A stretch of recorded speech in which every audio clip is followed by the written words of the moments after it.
How to fix Roblox error code 279. Hello everyone, welcome to another tutorial. In today's video, I'm going to be showing you guys how you can fix this error code on your mobile device. But before we begin, make sure to head down below to give this video a quick thumbs up and hit the subscribe button as well.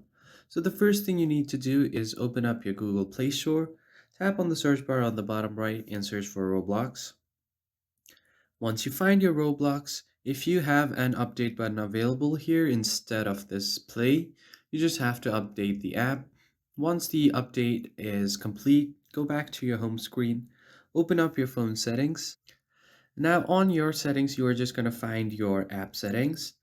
And then from here, you just have to search for Roblox. Tap on it. The very first thing you want to do is navigate your way to its storage. And then from here, you just have to clear cache. Once you do that, you are just going to clear data as well. And after doing that, head over to permissions.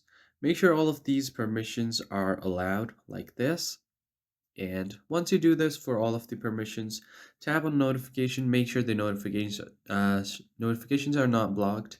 And then once you do that, just go back and then restart your phone.